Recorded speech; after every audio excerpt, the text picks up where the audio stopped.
예배 중 설교 시간에 있었던 일이라고 합니다. 한 집사님이요, 제일 앞자리에 앉아서 예배를 드리셨는데 설교 시간 내내 꾸벅꾸벅 졸고 계시더라는 겁니다. 이 참다 못한 목사님이요, 그 바로 옆에서 예배를 드리시던 장로님에게 그렇게 얘기를 했대요. 장로님, 옆에 계신 집사님 좀 깨우세요. 그랬더니 목사님 얘기니까 그냥 겉으로는 방긋이 웃고 있었지만 속으로 나직이 이렇게 얘기하셨더라고 해요. 잠은 지가 재워놓고 왜 나보고 깨우래?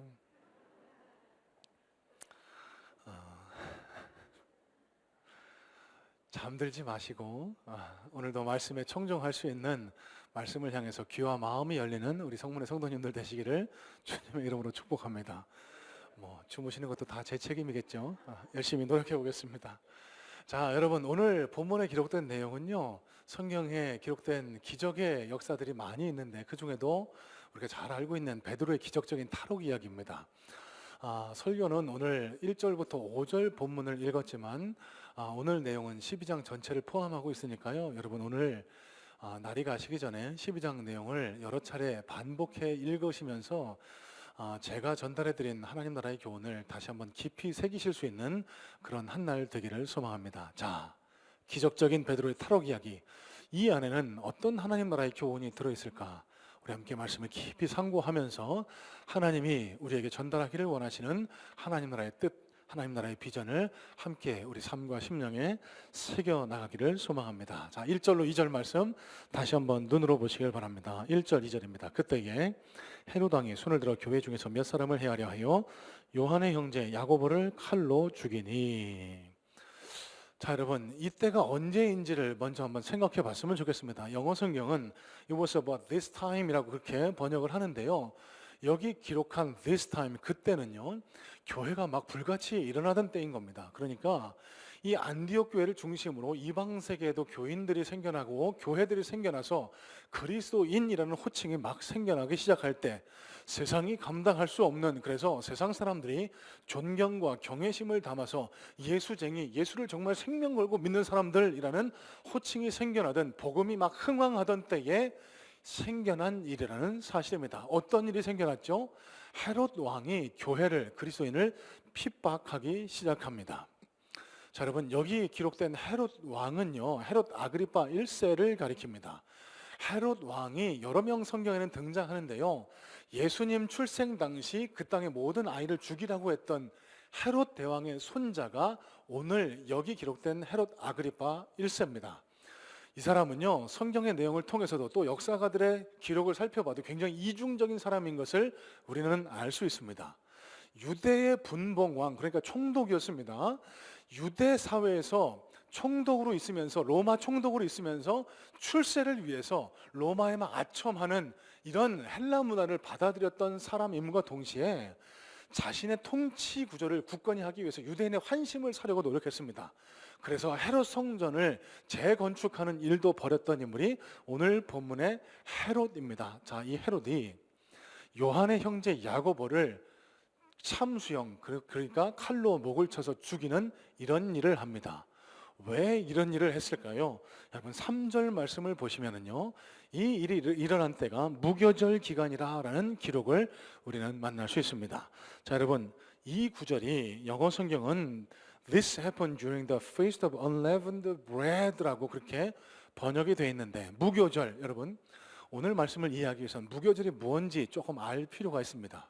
이 무교절은 유대의 명절 가운데 하나인데요, 유대인들이, 이스라엘 백성들이 애굽에서 종살이 하던 때를 기념하기 위해서 우리 선조들의 고난, 고통을 우리에게도 새기자라는 의미에서 일주일 동안 빵에 누룩, 그러니까 이스트를 섞지 않는 빵을 먹으면서 지냈던 명절을 가리켜서 무교절이라고 합니다.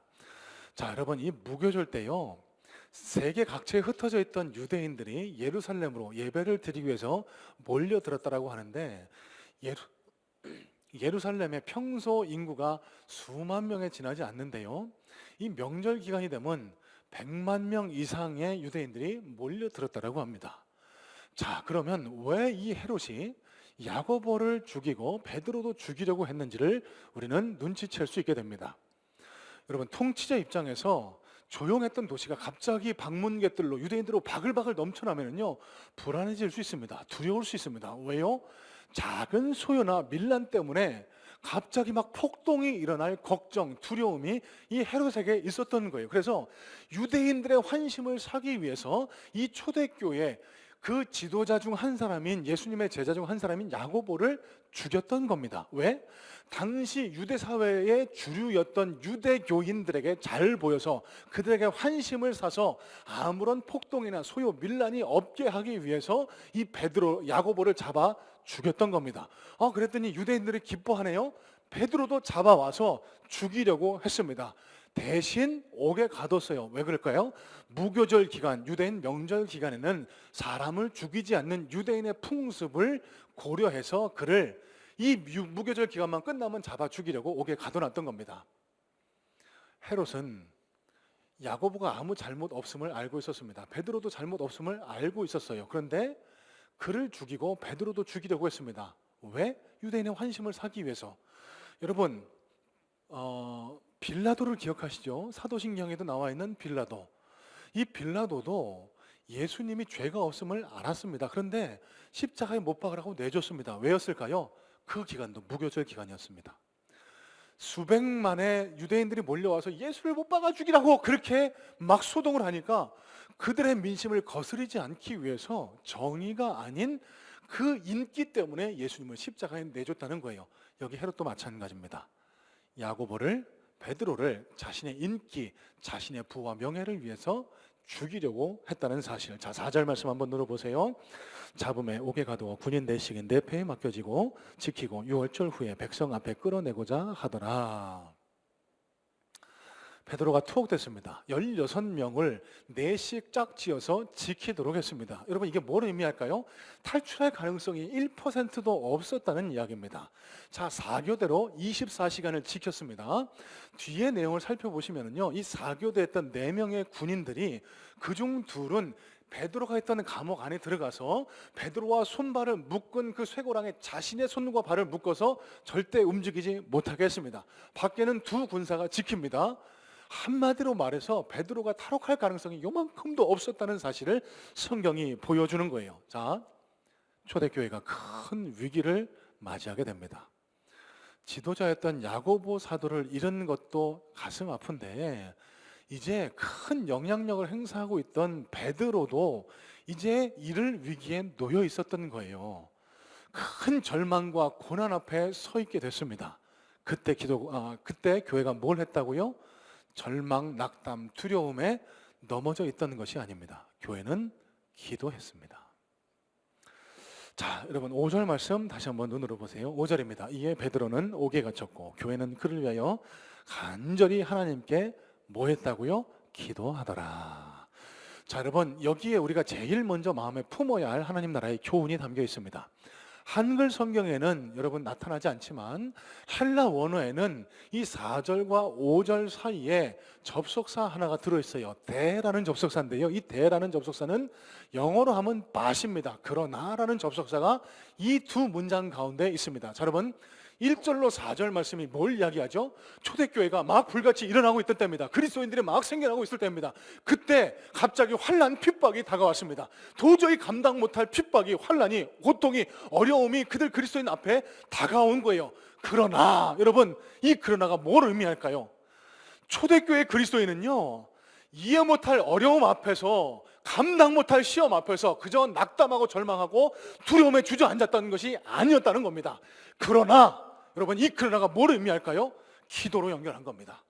이 그러나가 의미하는 것은요, 아무리 세상에 고통, 시험, 환난이 몰려와도 하나님 살아계신다. 하나님이 지금 우리의 환난, 고통을 돌아보고 계신다. 하나님이 역사하시면 안 될 것이 없다. 이 믿음을 가지고 하나님 앞에 간절히 부르짖어 기도했다는 사실을 이 접속사 대 그러나가 우리에게 가르쳐주고 있습니다. 여러분, 저와 여러분은 예수 그리스도를 구주로 믿는 그리스도인입니다. 이 초대교회 그리스도인들의 신앙을 본받아야 할 하나님 나라의 백성입니다. 그렇다고 하면은 세상 사람들과 달라야 할 한 가지 특이점을 우리는 오늘 찾아보게 됩니다. 여러분, 이 자리에 혹 고통 가운데, 절망 가운데, 어려움 가운데 마음 아파하시는 분 계실까요? 여러분, 오늘 본문에 그러나, 이 초대교회 그리스도인들이 붙들었던 이 그러나의 신앙을 붙드는 은혜가 있기를 간절한 마음으로 소망합니다.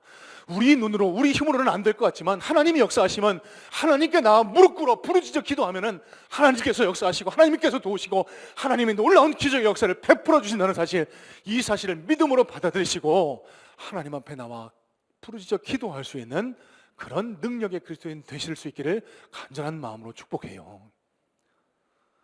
여러분, D.L. 무디라는 사람이 이런 이야기를 합니다. 기도는 하나님의 자녀가 가진 가장 강력한 무기이다.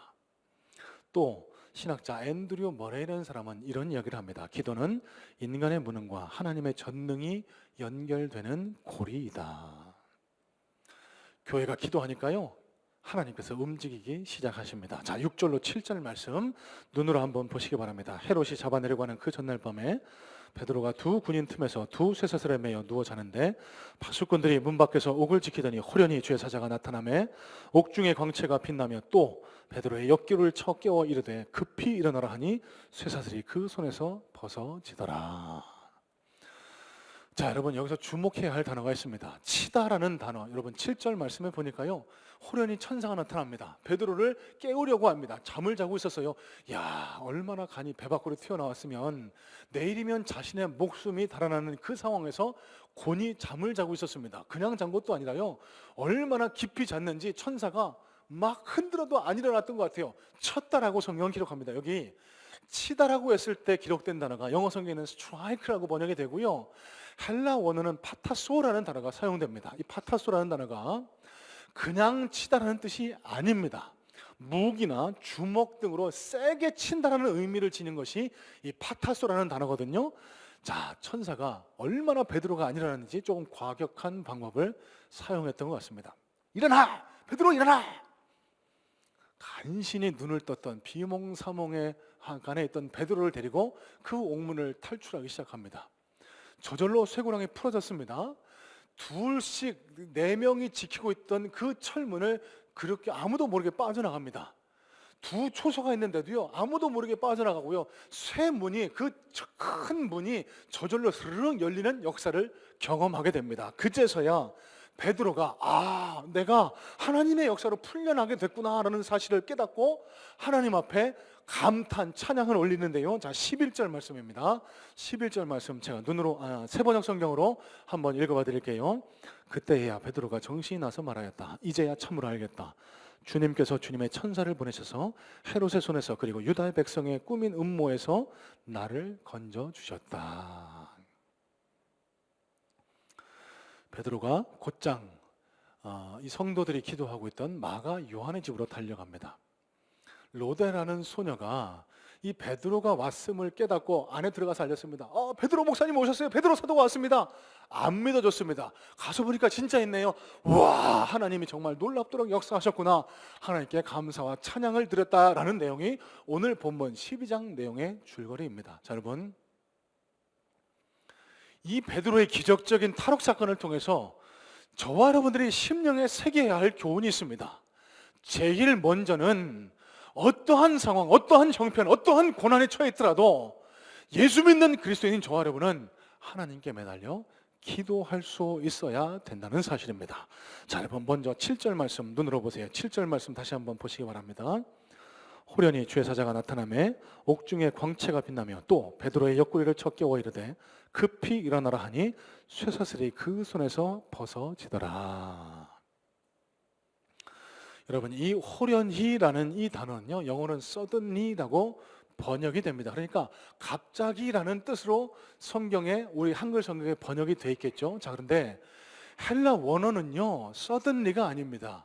헬라 원어에는 이두라는 단어가 쓰였는데요, 이두라는 단어는 조금 더 정확하게 번역하자면 behold, 봐라, 이런 뜻을 지니고 있습니다. 자, 왜 제가 이 말씀을 드린지 한번 생각해 보세요. 이 behold, 갑자기, 호련히라는 이 단어가 기록된 이유는 베드로가 잠자고 있을 때 갑자기 그렇게 이 천사가 등장했다는 사실을 강조하기 위함이 아닙니다. 베드로가 죽을 위기에 처해 있습니다. 인간의 힘으로는 도저히 어쩔 수 없는 상황 앞에 서 있을 때 하나님의 역사가 시작됐다는 사실을 감동하는 의미에서 기록된 단어가 이두, behold, 호련히라는 단어라는 사실입니다. 여러분, 이게 뭘 우리에게 가르쳐 줍니까? 우리 힘으로는 아무것도 할 수 없다라고 느낄 때, 우리가 절망과 낙담, 두려움에 벌벌 떨고 있을 때, 그때 하나님의 역사가 시작되는 시간이라는 사실입니다. 하나님은요, 하나님의 자녀인 저와 여러분들이 고통 가운데서 하나님께 매달려 기도할 때 그냥 가만히 내버려 두시는 분이 아니세요. 오늘 본문에 베드로를 살려주셨던 것처럼, 베드로를 구출해 주셨던 것처럼, 가장 캄캄하고 어둡고 절망 가운데 있을 때 하나님은 우리에게 호련히 behold, 봐라, 하나님의 역사가 시작된다, 이 놀라운 능력의 역사로 우리를 구원해 주시고 우리를 건져주시는 분이 바로 저와 여러분의 하나님이라는 사실입니다. 여러분, 이런 맥락에서 우리가 가장 고통스럽고 절망스럽고 힘들고 두려울 때, 그때가 바로 하나님의 역사가 시작되는 때라는 사실, 이 사실을 믿음으로 받아들이는 은혜가 있기를 주님의 이름으로 축복합니다. 여러분, 1998년부터 9년까지 서울 차병원에서요, 불임 치료를 받고 있던 199명의 환자의 명단을 미국, 캐나다, 호주의 그리스도인들에게 넘겨서 기도해달라고 요청을 했다라고 합니다. 여러분, 놀라운 사실은요, 멀리 떨어져 있습니다.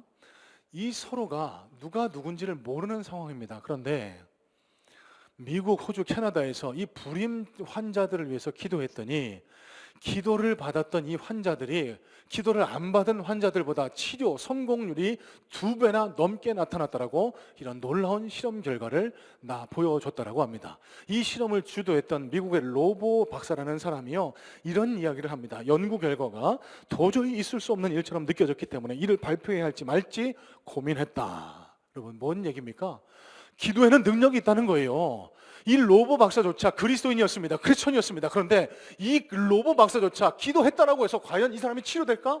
의심했지만 놀랍도록 그 중보기도의 능력이 실험 결과로 입증됐다는 사실입니다. 이 실험 결과를 보고 미국 뉴욕에서 심장병 환자들에게도 동일한 실험을 진행했다라고요. 똑같은 결과가 나타납니다. 기도를 받았던 심장병 환자들이 그렇지 않은 환자보다 2배나 넘게 치료되고 완치되는 그런 결과를 받아들게 됐다는 사실입니다. 여러분, 세상이 발전해 나갑니다. 로켓이 발사되고 달을 탐사하고 저 먼 우주까지 볼 수 있게 되는 과학 합리화의 시대를 저와 여러분은 살고 있습니다. 그러다 보니까 예수 믿는 저와 여러분들조차 기도, 하나님의 존재, 기도의 능력에 대해서 의심하고 불신하는 경우가 너무 많아요. 여러분, 어려운 일 만나고 계십니까? 고통 가운데 계세요? 과학적이고 합리적인 방법을 찾기보다 먼저 하나님 앞에 무릎 꿇고 기도하는 그런 은혜의 역사가 있기를 간절한 마음으로 소망합니다. 왜? 기도는 능력이 있기 때문에. 에이, 목사님 맨날 뭐 기도하라고 하지, 그 뭐 기도해봐야 뭐니. 여러분, 오늘 베드로가 도저히 탈옥할 가능성이 1%도 없는 상황에서 하나님은 그를 구원해 이 예루살렘 교회 성도들에게 돌려보내셨습니다. 왜? 기도했기 때문에. 교회가 그러나의 역사를 붙들고 도저히 이 베드로가 탈출 못할 것 같았지만 교회가 간절히 기도한 결과 이 놀라운 은혜의 역사가 일어났다는 사실을 기억하시고, 어떠한 상황 가운데서도 주님 앞에 매달려 기도할 수 있는 우리 모든 기도의 능력자 되실 수 있기를 주님의 이름으로 축복합니다. 여러분, 우리 교회에서 경험한 기도 응답의 역사를 잠깐 나누려고 해요. 저희 교회에 전호경 장로님이라는 분이 계십니다. 이분이 저희 교회가 2층 교회 개척 때부터 저희 교회를 섬기셨던 장로님인데요, 3부 예배를 드리십니다. 이 예배를 마치고 나가시다 보면은 의자 앉아 계시는 허리 굽은 나이 드신 장로님이 바로 그분입니다. 2018년도 7월에 있었던 일입니다. 이 장로님이 아내 권사님과 함께 저녁 식사를 하시고 산책을 나가셨대요. 송내성 성주산 밑에 있는 그 공원에 산책을 가셨는데 깜짝 놀란 것은 이 권사님이 잠시 후에 보니까 이 장로님이 없어지신 겁니다. 아무리 찾아도 보이지가 않는 겁니다. 교회로 연락을 해오셨습니다. 우리 장로님이 사라졌다고, 없어졌다고. 제가 마침 그때 여집사님들 기도회를 인도할 때라 그 장로님을 위해서 기도하고 그 기도를 마치자마자 저희 교회 한 장로님과 함께 저 인천 대공원 쪽으로 해서 성주산을 수색하기 시작했습니다. 이곳저곳에 연락을 해서 우리 안수 집사님들 장로님들께 연락을 해서요, 함께 그날 한 40명에서 50분 정도가 함께 그 성주산을 뒤졌던 것 같습니다. 여러분, 송내동에 있는 성주산, 여러분 얕은 것 같지만 그 산을 그 저녁에만 제가 기억하기로 대여섯 차례를 오르락내리락 반복했습니다. 얼마나 힘이 들든지. 그리고 그날 저녁에 비가 내렸어요. 장로님 간절한 목소리로 찾았습니다. 왜? 이 연로하신 장로님이 허리가 굽으셨거든요. 앞이 잘 안 보이시거든요. 체력이 없으신 분이거든요. 그 밤에 그 산속에 내버려진다면은 어떤 일 당할지 모르기 때문에 아무리 찾아도, 아무리 소리질러 불러도 이 장로님이 나타나질 않는 거예요. 1시가 가까워졌습니다. 12시 45분경에 공식적으로 모여서 그날 저녁 수색을 마치고 우리 내일 아침에 다시 옵시다. 산을 내려왔습니다. 그 다음날 새벽 기도를 제가 인도했는데요, 새벽 기도 나오신 분들에게 중보기도를 부탁했습니다. 우리 전호경 장로님이 어제 저녁에 송주산 밑에서 사라지셨는데, 실종되셨는데 꼭 찾아야 됩니다. 우리 함께 하나님께 기도해 주시기 바랍니다. 우리 연로하신 장로님께서 좀 입 밖에 내기 좀 끔찍하지만 그 밤에 어디 실종돼서 돌아가시면은, 사고를 당하시면은 얼마나 마음이 안타까울까요? 꼭 찾게 해달라고 함께 기도해 주세요. 기도 부탁하고 새벽 예배를 마치자마자 또 그 아침에 수색을 시작을 했습니다. 그 아침에도 기억하시는 분 계실 겁니다. 그 산 오르내리기를 한 4-5차례를 반복을 했습니다. 장로님 어디 계세요?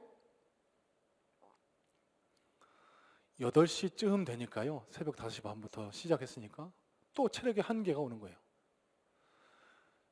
입 밖으로는 못 냈습니다. 근데 저 스스로도 큰일 났다, 이제 도저히 더 못 찾겠는데 어떡하지?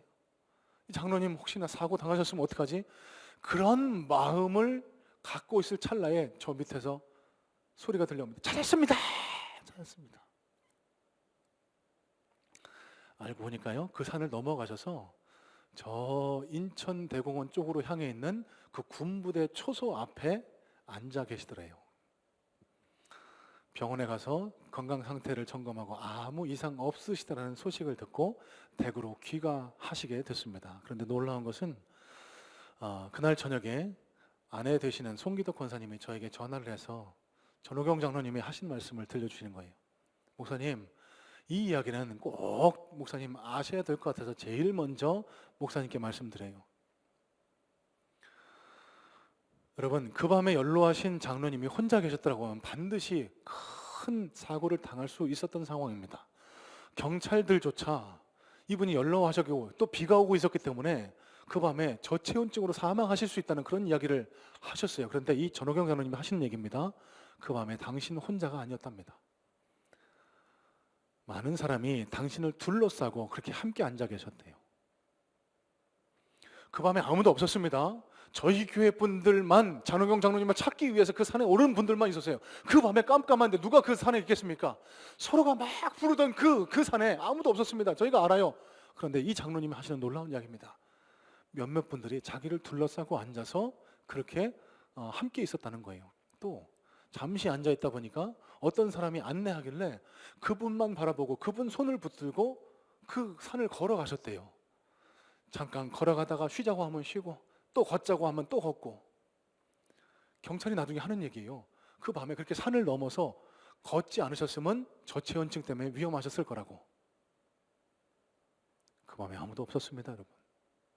저는 분명히 확신합니다. 우리의 간절한 기도를 들으신 하나님께서요, 당신의 천사를 동원하셔서 이 전호경 장로님의 생명을 지키시고 보호하시고 인도하셨다는 사실을요. 여러분, 우리가 이해 못할 일들이 일어납니다. 우리가 우리 생각과 우리의 머리로는 이해 못할 일들이 기도의 능력으로 일어납니다. 지금 이 자리에도 앉아 계세요. 안 될 것 같은데 놀랍도록 질병이 기적적으로 치유되셔서 함께 신앙생활을 이어오는 분도 계시고요. 안 될 것 같다던 일들이 기도를 통해서 풀려서 지금 하나님께 찬양하고 감사하며 그렇게 신앙생활을 이어나가는 분들이 얼마나 많이 계신 줄 모릅니다. 여러분, 제가 왜 이 말씀을 드릴까요? 여러분, 기도에는 분명히 능력이 있습니다. 기도는요, 놀라운 하나님의 능력을 불러오는 능력이 있다는 사실을 믿는 믿음으로, 여러분, 어려운 일 당했을 때, 도저히 감당할 수 없는 힘든 일을 만나셨을 때 하나님 앞에 붙들려 기도할 수 있는 기도의 능력자 되시기를 간절한 마음으로 소망하고 축복합니다. 그래서 우리가 경험했던, 여기 베드로가 경험했던 놀라운 은혜의 역사, 도저히 안 될 것 같은 일들이 일어나고 우리를 묶고 있는 쇠들이 풀어지고 도저히 치유 안 될 것 같은 질병이 치유되는 역사를 경험할 수 있는 능력의 그리스도인들 되실 수 있기를 간절한 마음으로 소망하고 축복합니다. 자, 여러분, 마지막입니다. 자, 그러면 우리가 마지막으로 마음에 새겨야 할 사실이 있습니다. 그러면 많은 예수 믿는 사람들이 기도하는데 왜 여기 베드로는 그 능력의 역사를 경험하게 됐을까? 왜 누구는 기도하면 응답받고 신기한 일을 경험하게 되는데 왜 나는 기도해도 그런 능력을 체험하지 못할까? 여러분, 우리가 깊이 생각하고 우리 삶과 심령에 새겨야 할 교훈입니다. 자, 여러분, 5절 말씀 다시 보세요. 이에 베드로는 옥에 갇혔고 교회는 그를 위하여 간절히 하나님께 기도하더라. 자, 여러분, 여기 교회는 마가 요한의 집에서 기도하고 있던 예루살렘 교회 성도들과 그 제자들을 가리키고 있을 겁니다. 여러분, 여기 모여서 이 성도들이 어떤 기도를 했을까요? 어떤 기도를 간절히 드렸을까요? 하나님, 우리 베드로 목사님 살려주세요. 우리 베드로를 꼭 구출해 주세요. 베드로가 죽지 않을 수 있도록 도와주세요. 여러분, 이렇게 기도했을 거라고 흔히들 생각할 수 있습니다. 여러분, 과연 그럴까요? 이렇게 생각하면 앞뒤 맥락이 안 맞는 구절을 우리는 만나게 됩니다. 베드로의 목숨을 살려달라고 간절히 기도했다라고 하면은 베드로가 살아 돌아왔을 때 왜 이 기도하던 사람들이 뜻밖의 반응을 보였을까요? 베드로가 천사의 인도로 기적적으로 구출돼서 마가 요한의 집에 갑니다. 로데라는 소녀가 알아보고 안에 들어가서 외쳤습니다. 베드로 사도가 살아왔습니다. 베드로 사도가 왔습니다. 그때 15절 말씀 잘 보세요. 이 사람들, 기도하던 사람들이 뭐라고 반응하죠? 내가 미쳤도다. Are you crazy? 그 사람은 베드로 아니다. 그는 베드로의 천사일 거다. 여러분, 뭔가 앞뒤가 안 맞지 않습니까? 베드로 목숨 살려주기를 위해서 간절히 기도했다라고 하면은 그들이 기도는 간절히 했지만 진짜 살아 돌아올지는 몰라서 그들이 깜짝 놀랐을까요? 여러분, 이건 앞뒤 이치가 맞지 않습니다. 왜요? 성경에 이 예루살렘 교회 성도들이 간절히 기도했다는 사실, 여러분, 만약 이들이 믿지 않고 기도했다라고 하면, 그런 유치한 기도를 드렸다면, 자기를 위해서 드리는 욕망 탐욕을 위해서 드리는 그런 기복적이고 미신적인 기도가 드려졌다라고 하면은 하나님은 그들이 기도했다는 사실을 굳이 성경에 기록하지 않으셨을 겁니다. 또 여러분, 여기 기도하고 있던 예루살렘 교회 성도들, 이 그리스도인들이 누굽니까? 지난주에도 나눈 말씀이죠. 생명을 내걸고 예수님을 따랐던 진짜 예수쟁이들입니다. 어떠한 일이 있어도 예수님을 쫓겠노라고 그렇게 결단하고, 예수 믿는다라고 하면 내 생명이 달아나는 그런 위험 앞에서도 하나님 앞에 예배드리고 하나님을 쫓았던 진짜 그리스도인들이 여기 기도하던 그리스도인은 아닙니까? 여러분, 그렇다면 이들의 기도가 이런 미신적이고 기복적이고 불신앙의 기도였다라고 하면 이는 여기 그리스도인들에 대한 굉장한 모독일 겁니다. 자, 그러면 우리가 어떻게 이 말씀을 이해해야 할까요? 그들은 과연 무엇을 위해서 간절히 기도를 드렸고, 그들의 간절한 기도는 과연 어떤 모습의 기도였기에 이 베드로가 1%의 가능성도 없는 이런 놀라운 탈옥 사건을 경험하는 기적을 불러오게 됐을까요? 자, 여러분, 이들의 기도가 어떤 기도였을지를 짐작하게 해주는 구절이 사도행전 4장 말씀에 기록되어 있습니다.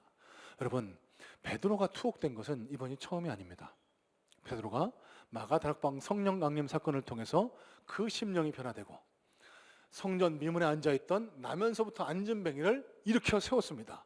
그 사실 때문에 사내들인 공에서 그를 잡아다가 신문합니다. 그 다음날까지 신문을 이어가고자 그를 옥에 가둬놨습니다. 여러분, 그때 베드로가 옥에 갇혔을 때 이 예루살렘 교회 성도들, 이 그리스도인들이 했던 기도가 사도행전 4장 29절 30절 말씀에 기록되어 있습니다. 그들이 이렇게 기도했어요. 주여, 이제도 그들의 위협함을 굽어 보시옵고 또 종들로 하여금 담대히 하나님의 말씀을 전하게 하여 주시오며 손을 내밀어 병을 낫게 하시옵고 표적과 기사가 거룩한 종 예수의 이름으로 이루어지게 하옵소서 하더라. 여러분, 일전에도 나눈 이 예루살렘 교회 성도들의 기도의 내용입니다. 이 기도 안에는요, 내 욕심, 내 탐욕, 내 이기적인 욕망을 이루어달라는 기도는 눈시고 찾아봐도 찾을 수 없습니다. 이들이 어떤 기도를 드린 겁니까? 우리가 지금 신앙생활 하기가 너무 힘듭니다. 담대함을 주세요. 믿음을 주세요. 어떠한 상황에서도 주님의 길을 포기하지 않도록 도와주세요. 예수의 영광이 나타날 수 있도록 도와주세요. 여러분, 이게 초대교회 성도들의 기도였어요. 자, 그러면 베드로가 참수형 당하기 전날까지 간절히 기도했던 여기 예루살렘 교회 성도들의 기도가 어떤 기도였는지 우리는 능히 짐작할 수 있습니다. 베드로 살려달라고 기도하지 않았던 겁니다. 베드로 구출시켜달라고 기도했던 게 아닌 거예요. 아마 여기 성도들은 이렇게 기도했을 겁니다. 하나님, 우리 베드로 목사님이 지금 옥에 갇혀서 내일이면 하나님 품에 안기게 됩니다. 하나님, 감당할 수 없는 어려움 앞에 지금 우리가 처해 있는데 하나님, 이 고난 앞에서도 하나님의 길을 담대히 걸어갈 수 있는 믿음과 용기를 우리에게 허락해 주세요. 베드로 목사님이 어떠한 위협 앞에서도 나 예수 안 믿는다라고 또 예수님을 버리고 도망치는 그런 일이 일어나지 않도록 믿음 주세요. 용기 주세요. 담대함 주세요. 그래서 주님의 영광이 나타날 수 있도록 도와주세요. 생명을 거두어 가시더라도 하나님의 영광이 나타날 수 있도록 사도의 길을 끝까지 걸어갈 수 있는 힘과 용기, 능력을 우리 베드로 사도에게 부어주옵소서.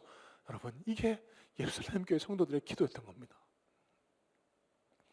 그래서 그들은 베드로 사도가 살아 돌아올 줄 몰랐던 거예요. 여러분, 베드로도 한번 살펴보시기 바랍니다.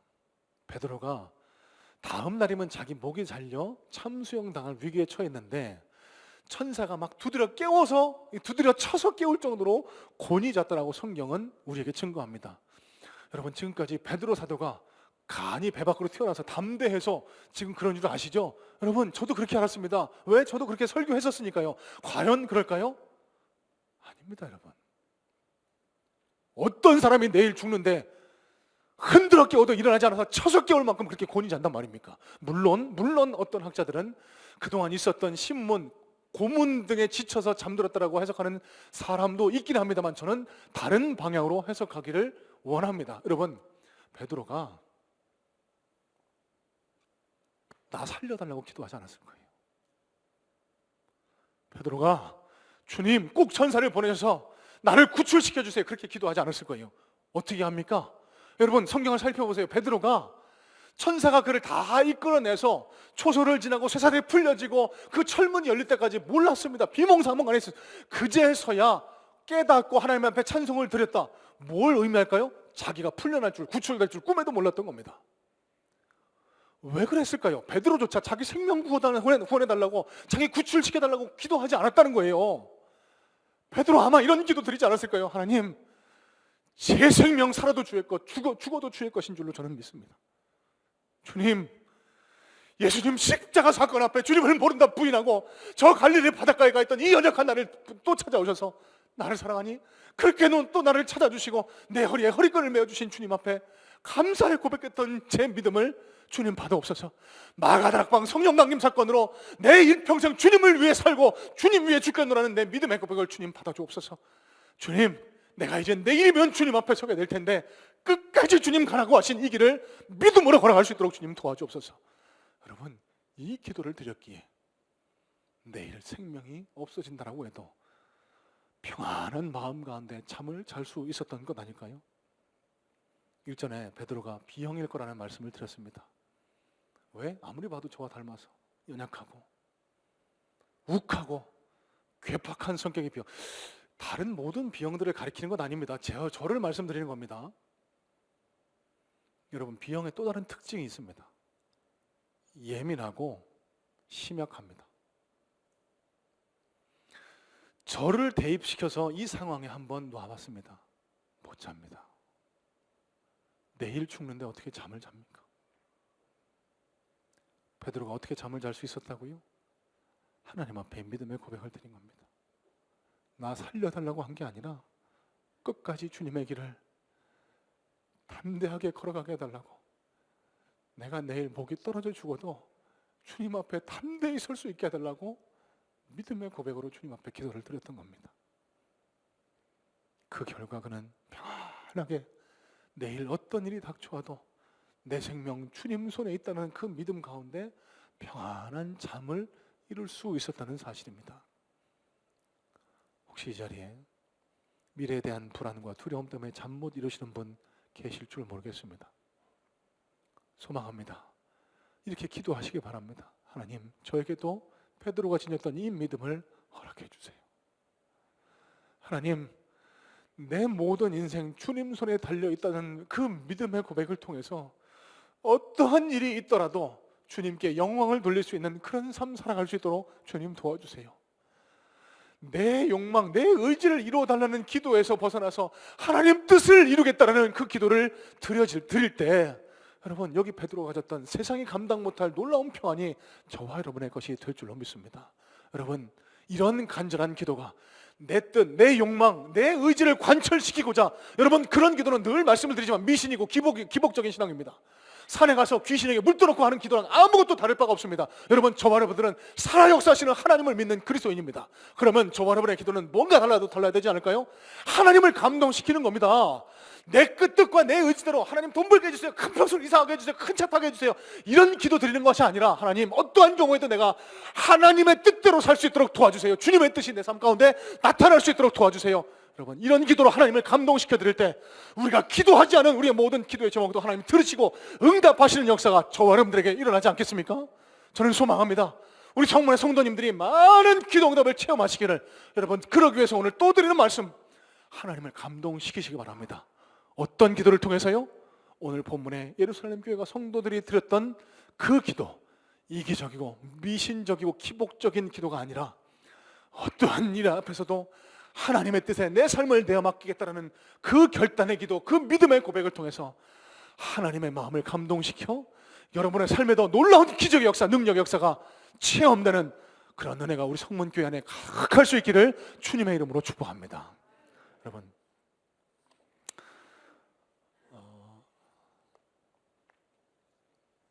오늘 설교를 준비하면서 많은 생각과 많은 감동이 제 안에 몰려왔습니다.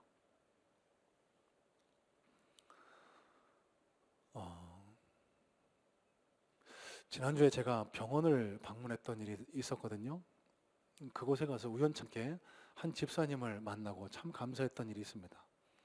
1년 전쯤에 그 가슴에 혹이 발견돼서 아무 일 없게 해달라고 기도하고 검사하고 잘 치료를 받으셨던 집사님이요, 이제 1년에 한 번씩만 추적 검사하면 된다고, 이제 깨끗이 나았다는 판정과 똑같은 이야기를 듣고 얼마나 감사했는지 몰라요. 그런데 또 제 마음속에는 김인선 집사님이 떠오르는 겁니다. 300기도 영사운동에 참여하셔서 기도 제목을 받고 계신 분들 다 아실 겁니다. 대장암 수술하고 전이 된 것들을 수술하고 지금 입원해 계신데, 이게 여러 가지 염증들 때문에 몸에 호수를 끼고 이렇게 지내고 있다고, 혈전 때문에 약을 먹고 그래서 막 붓고, 얼마 전에는 의사들도 이해 못할 통증 때문에 너무너무 힘들고 어려운 시간을 보내고 계신다고. 제 마음에 너무너무 이런 간절한 기도가 생기는 거예요. 하나님, 왜 우리 김인선 집사 안 도와주십니까? 왜 하나님 빨리 안 고쳐주십니까? 그러면서 오늘 이 말씀을 묵상하다가 제 마음을 고쳐먹게 됐어요. 하나님, 어떠한 경우에도 김인선 집사를 통해 하나님 영광이 드러날 줄로 믿습니다. 여러분, 오늘 본문에 보시면 야고보는 죽었고 베드로는 살았습니다. 왜 그럴까요? 우리는 알지 못합니다. 하나님이 그렇게 작정하시고 그렇게 인도해 가셨던 거예요. 야고보라고 하나님을 원망하고 하나님께 패악질하고 하나님 품에 안겼을까요? 아닙니다.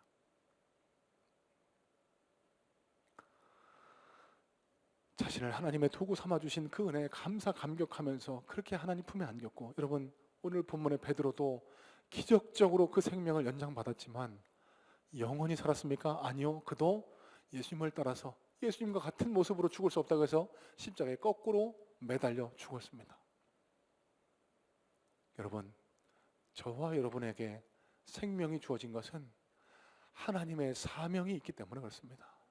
이 땅에서 하나님의 뜻을 나타내고 하나님의 복음의 증거자 되기 위한 그 사명이 있기 때문에 하나님이 오늘 하루하루 우리에게 생명을 연장시켜 주고 계신 거예요.